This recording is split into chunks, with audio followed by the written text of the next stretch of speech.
Bom dia, boa tarde, pessoal, tudo bom? Estamos aqui para mais uma live Roots. Hoje a gente vai falar sobre DTM e eu vou apresentar o raciocínio clínico por trás do tratamento de uma paciente que sofre de dores de DTM, né? Há mais de 10 anos aí. Oi, Isabela, tudo bom? Oi, Gustavo. Essa paciente, ela sofre de dor crônica, né? Há mais de 10 anos com esse problema.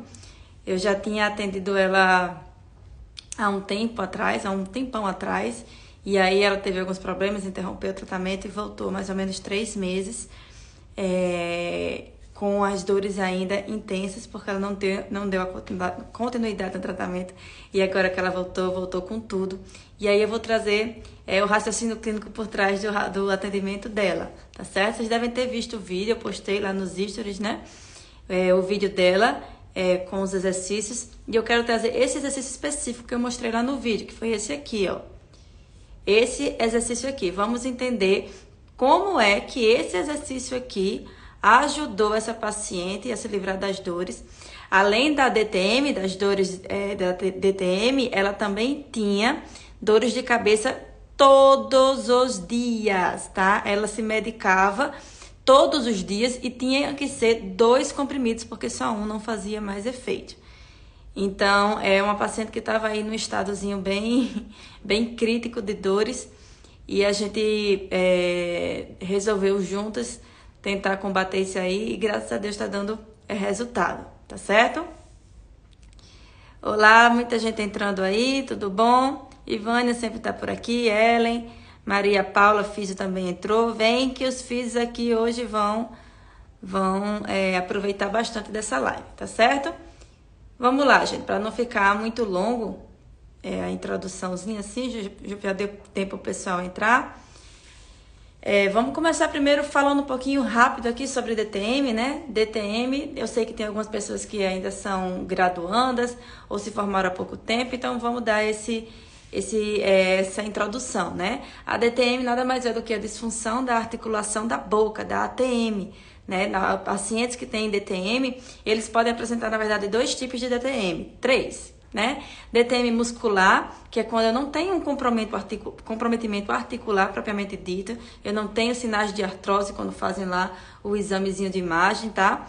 Eu não tenho ruído, eu não tenho aquela sensação de como fosse areia dentro da boca, perto do ouvido, enfim. Então, eu tenho a DTM muscular quando é mais voltada realmente para a tensão muscular, né? Um tensionamento da musculatura mastigatória. Na postagem de ontem eu falei dos músculos que a gente tem que palpar nesses pacientes quando a gente avalia, né? Então, quem são os músculos mastigatórios? Masseter temporal, né? Aqui, temporal, mas o tendão do temporal fica aqui interno. O masseter e o pterigoideu lateral e o pterigoideu medial. Esses são os principais músculos mastigatórios. Desses 4 que a gente falou, né? 4, 5, só o pterigoideu medial a gente não palpa, tá certo? Não tem como palpar ele interno. Os demais a gente consegue palpar, tá certo? Então, quando eu tenho a DTM muscular, eu vou ter pontos de tensão. Oi, Thalita, tudo bom? Eu vou ter pontos de tensão nessa musculatura da mastigação, dos músculos mastigatórios, tá certo? E essa tensão, ela é responsável por desenvolver o quê? Dor. Aí esse paciente vai apresentar dor na região da própria TM, dor orofacial, tá? A DTM é uma das principais causas de dor crônica orofacial, tá? Dores de cabeça, muito comum, cefaleia tensional, cefaleia cervicogênica, tá? Dores de cabeça tensional, dores de cabeça cervicogênica em pacientes com DTM, e essa paciente não é diferente, ela tinha uma cefaleia tensional associada que fazia ela ter que tomar 2 comprimidos todos os dias, tá? Vai sair por anos. Ai, meu Deus, o fígado dela já deveria estar pedindo socorro há muito tempo, né?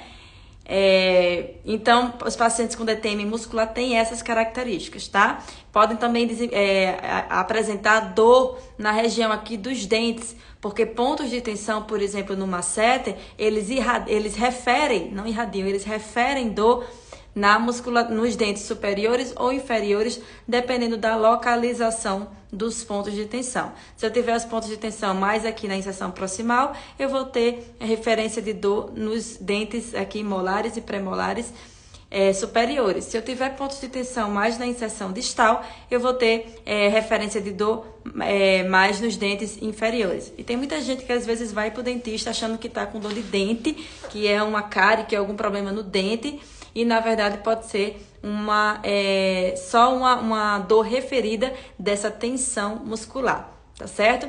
Esses pacientes normalmente também têm a tendência de fazer o quê? Apertar os dentes, principalmente durante a noite. Essa minha paciente aperta muito durante a noite e ela tem dever de casa para fazer quando ela acorda, que é justamente liberar, né? Fazer uma mobilização dos tecidos aqui, do masseter, do tendão temporal, de forma interna, que já ajuda bastante a aliviar essa tensão matinal. Quando ela acorda, ela passa muito tempo à noite apertando. Apertamento é diferente de bruxismo, tá, gente? O bruxismo a gente vai ter aí o ranger dos dentes associado, o mecanismo é um pouquinho diferente.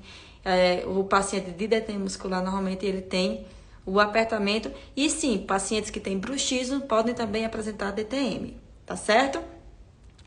Então, essa é a DTM muscular. E a gente também vai ter a DTM articular, que é a DTM quando eu já tenho o quê? Sinais de desgaste articular mesmo, né? Eu vou ter ali sinais de artrosezinha, vou ter derrame, vou ter um comprometimento articular maior, vou ter normalmente ruído ou estalido, né? A pessoa quando abre a boca faz ploc, ploc. Já tive pacientes com um grau desse bem acentuado de DTM articular, onde ela morava, era mulher, normalmente DTM é mais comum em mulher, e ela morava junto com a irmã, e durante as refeições a irmã não aguentava ficar na mesa com ela, porque o barulho era muito grande. E isso foi também um dos motivos dela querer procurar tratamento, para diminuir esse incômodo que ela gerava ao comer nas outras pessoas, tá? Então, pacientes com DTM articulado normalmente tem essa característica de fazer muito barulho, tá? Isso é um dos pontos que a gente também faz na avaliação da DTM geral, tá certo? Às vezes a gente escuta, às vezes só o paciente escuta, e aí isso vai variar, tá bom? DTM articular, então, tem mais essas características. E tem a característica também de, algumas vezes, ter a limitação na abertura da boca. São pacientes que não conseguem abrir bem a boca. Mas a minha DTM muscular, ela também pode gerar essa limitação na abertura da boca, tá? Não é exclusivo só do DTM articular. Quem tem DTM, tanto muscular como articular, pode ter limitação na abertura da boca e os mecanismos vão ser diferentes. Na DTM articular, eu posso ter uma limitação na abertura da boca, porque eu já tenho instalado um desgaste que não permite ter o quê? O movimento fluido da articulação, então ela trava, porque eu tenho que ter o deslizamento do côndilo mandibular para anterior, quando eu abro a boca, para permitir que essa boca abra, tá? Então, quem tem DTM articular, eu posso ter o quê? Já um defeito na articulação pelo desgaste que limita essa abertura. Na DTM muscular, eu posso ter a limitação da abertura, porque os meus músculos mastigatórios estão muito tensos e os músculos mastigatórios, eles ajudam a fechar, porque para abrir é fácil, abrir é gravidade, então a gente não precisa necessariamente de músculos para abrir, mas para fechar, que é um movimento contra a gravidade, a gente vai ter esses músculos bem grandões, que é o masseter e o temporal, fechando a boca, tá certo? Então, essa tensão no temporal, no masseter, pode fazer o quê? Uma limitação na abertura da boca, tá certo? E pacientes com DTM também, pode ser muscular ou articular, com articular um pouquinho mais frequente, eles podem também ter a característica de travamento, aquela pessoa que abre a boca e a boca fica aberta ali e ela não consegue fechar. Às vezes, passam uns minutinhos ou uns segundinhos e a boca por si só volta. Algumas vezes tem que fazer o reposicionamento de forma manual, é quase como uma subluxação, tá? Então, essas são as principais características aí de pacientes com DTM. Eu acho que eu peguei 1 ou 2 casos só de pacientes que tinham esse sinal, né, de travamento da mandíbula. Não é tão comum, são casos um pouquinho mais severos que a gente vai encontrar esse tipo de sintoma, tá certo? Então, um panorama bem geralzão aí em DTM, na teoria, para quem ainda não sabe bem sobre DTM. Não é algo que a gente vê também com muita frequência na graduação e tudo mais, né? Eu fiz curso na parte de DTM, é algo que eu amo, para mim, a minha paixão de tratar é DTM, tá certo? Então, como eu sei que eu tive que aprender muita coisa por fora, tô aqui compartilhando com vocês, tá bom? Vamos lá. E aí, vamos para outra característica dos pacientes com DTM, tá? Pacientes com DTM, eles têm uma tendência a ter a baixa atividade de músculos em regiões específicas. Paciente com DTM, eles têm tendência a ter uma baixa atividade, por exemplo, dos músculos profundos do pescoço, dos músculos que estabilizam o pescoço. Em contrapartida, como forma de compensação, os músculos mais superficiais, que vão ser os escalenos, que vai ser aqui o ECOM, eles normalmente tendem a ter uma atividade mais aumentada. Como é o caso dessa minha paciente, ela tem tendência a tudo querer recrutar logo o ECOM dela, tá? Inclusive, ela estava aqui hoje comigo, eu postei aí nos stories, foi o vídeo dela de hoje. Ela me disse que ontem foi no médico, no dentista, tá? Inclusive, um dentista que eu gostei muito da abordagem dele, mas só para focar um pouquinho aqui nessa questão do pescoço, ele disse, conversa com a Elizabeth, porque você tem essa musculatura aqui do pescoço muito contraída, muito tensa. E aí seria bom a gente saber quais são as estratégias que a gente vai fazer para diminuir essa tensão no pescoço. E aí foi o que eu conversei com ela. Ela tem essa tendência a ter esses músculos mais tensionados aqui, porque ela tem um déficit de ativação de outros músculos. Tanto da musculatura mais profunda do pescoço, como de outra região que a gente vai conversar já já, tá certo? E aí o que eu conversei com ela foi, a gente pode até pensar em fazer manobras, por exemplo, de liberação, de soltura, para diminuir essa tensão dos músculos do pescoço. Mas essa não vai ser a abordagem mais eficiente. Por quê? Eu tenho que sempre responder aquela perguntinha. Por que isso está acontecendo? Então, se ela tem um pescoço mais tensionado, eu tenho que fazer a pergunta, por que esse pescoço está tensionado? Está tensionado, por exemplo, porque ela tem um déficit de ativação dos músculos?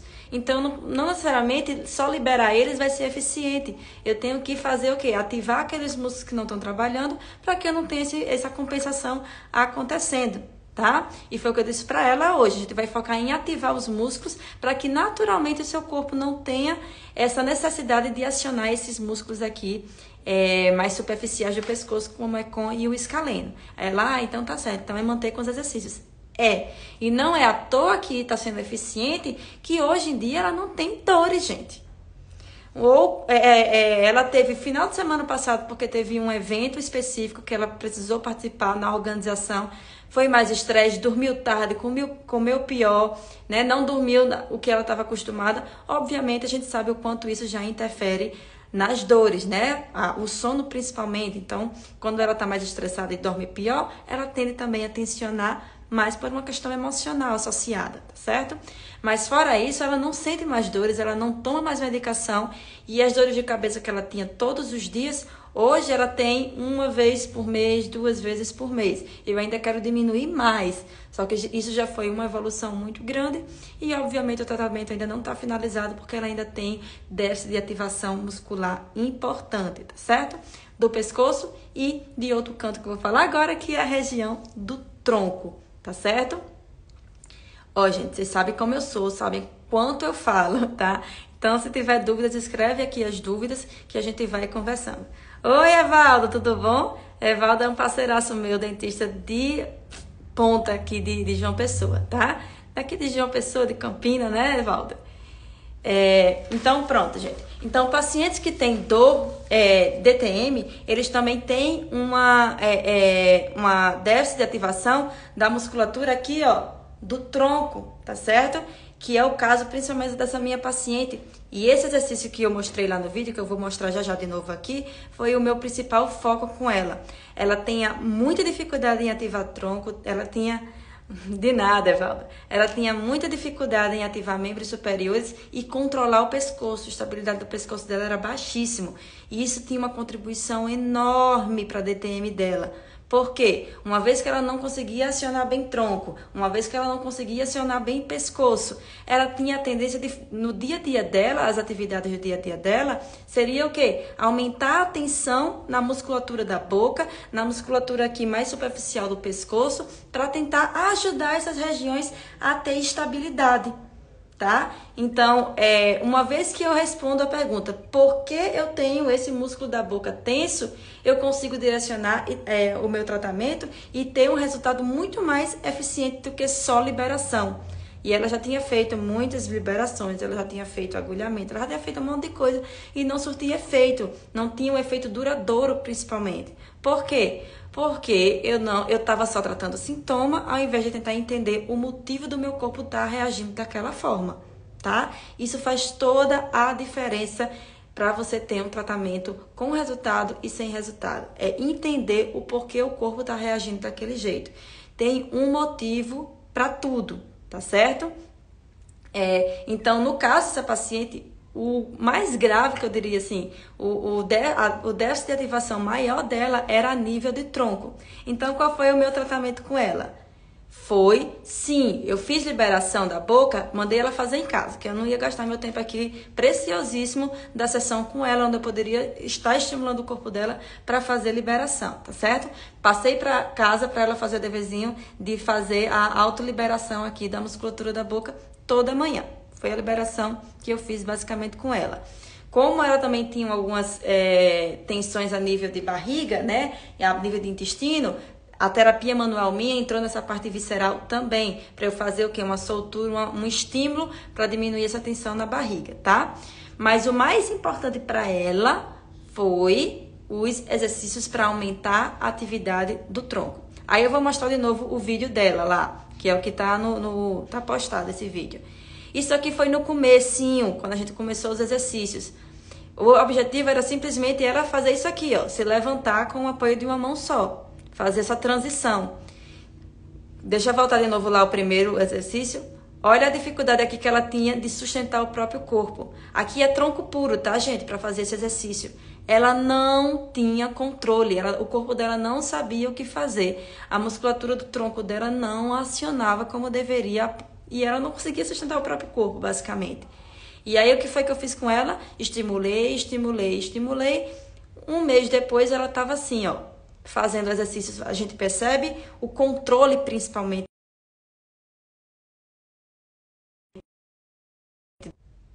Desculpa, gente, eu recebi uma ligaçãozinha aqui aí travou um pouquinho para mim. A gente percebe que o controle dela melhorou significativamente. Você vê como agora para ela faz uma expressão de que o exercício está fácil, consigo fazer sem dificuldade. Aqui a gente consegue perceber que para ela não era fácil, ela caía. A gente observa uma maior atividade aqui do músculo do pescoço para tentar compensar. E agora ela faz esse exercício com os pés nas costas, vamos dizer assim. Vou mostrar o de hoje, gente, tá? Essa aqui foi a diferença de um mês de um vídeo para o outro. Vou mostrar como é que ela tá hoje mesmo, assim. Ela fez a sessão aqui hoje, 10 horas da manhã. Deixa eu mostrar para vocês. Cadê? Esse aqui. Boa, olha a força. Esse aqui, ó, gente. Tá um pouquinho lento, que às vezes o Instagram faz isso. Olha a facilidade em sustentar o corpo dela. E esse já é uma progressão do exercício, já é mais difícil. Colocar essa perna para trás parece fácil, mas não é fácil. Já é mais difícil. E ela tá fazendo com uma leveza grande, né? Você percebe como ela faz devagar. Quem faz devagar é porque tem controle, é porque o corpo sabe o que está fazendo, tá? Quem faz ligeiro as coisas é porque o corpo não está trabalhando como deveria, está tendo falha e ele está tentando compensar na velocidade para acabar mais rápido, tá certo? Olha a força da perna para trás, tá ótimo. Voltei aqui. Então, para aquele primeiro dia que ela estava caindo e tudo mais, para hoje fazem 3 meses quase, tá? Então, a gente percebe o quê? O quanto de controle ela conseguiu ganhar. Não foi força necessariamente não, tá certo, gente? Controle é o corpo simplesmente aprender a se mexer. O corpo aprender a se movimentar. Foi isso que ela ganhou nesses 3 meses. Consciência corporal que ela não tinha. O que é consciência corporal? Você ter controle do próprio corpo. O que é que você precisa para ter controle do próprio corpo? Estabilidade, os músculos contraírem na hora certa. Obrigada. Os músculos contraírem na hora certa, sem desperdiçar muita energia, né? Sem ter que ativar lá o músculo inteiro para fazer um movimento onde eu só precisaria ativar ali 1/3 do músculo. Então, o corpo aprender a fazer isso é o que fez ela ter essa evolução. E em contrapartida, o que é que a gente teve de resultado com essa evolução? A gente teve a melhora das dores. Simples assim. Melhoras da dor orofacial, melhoras das dores de cabeça e não precisar mais tomar medicamento todos os dias, né? E 2 medicamentos por dia como era antes. Então, o fígado dela também a agradecer. Tá certo, gente? Então, é importante, pacientes com DTM, a gente ter em mente isso. O déficit de ativação que provavelmente eles têm nessas regiões de pescoço, musculatura profunda do pescoço e a musculatura que estabiliza o tronco, o famoso core, tá certo? E lembrar que a gente provavelmente vai ter que estimular isso.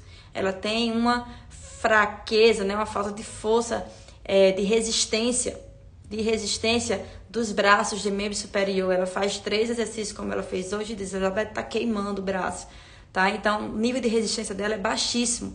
Isso é importante a gente trabalhar também e saber por quê. Quando eu tenho um nível de resistência baixo, significa que meus músculos vão cansar com mais facilidade. Quando meus músculos cansam, eu entro com o mecanismo de compensação. No caso dela, o mecanismo de compensação é o quê? Travar a boca, né? Apertar dente, né? Travar pescoço. E aí eu venho desencadeando, em consequência, as dores de cabeça e tudo mais. Tá certo? Então, gente, foi uma aulinha assim bem básica e bem rápida sobre DTM para só mostrar alguns destaques que eu acho que é importante todo mundo saber, todos os físicos que trabalham com pacientes com dor, em saber sobre o que é importante a gente avaliar na DTM, além da boca, né? Porque a gente às vezes foca muito na boca, e a gente tem que dar uma visão geral do quanto isso também tem interferência em outras regiões do corpo, tá certo? Alguém tem alguma dúvida sobre esse tema, gente? Se alguém tiver, escreve aqui nos comentários as dúvidas, ou então, se quiser se juntar aqui comigo para fazer a pergunta ao vivo, pode se juntar, pode solicitar aí que eu aceito, tá certo? Minha voz tá um pouquinho falhando, tô assim, falo um pouquinho, tô com a voz falhando, preciso ir atrás de um fono. Alguma dúvida, pessoal? Bastante gente hoje se juntou, foi ótimo. Gosto de ver assim, mais físios roots por aí, tratando bem os pacientes. Sem dúvidas? Então, se não temos mais dúvidas, gente, vou me despedir aqui de vocês. Agradeço demais a participação de todo mundo, tá certo? E a gente se encontra aí numa próxima live. Vou trazer muito mais lives como essa pra gente discutir exercícios, raciocínio clínico que todo mundo gosta e eu sei que é importante, tá certo? Encontro vocês numa próxima live. Tchau, tchau. Tchau, tchau, Gustavo. Obrigada.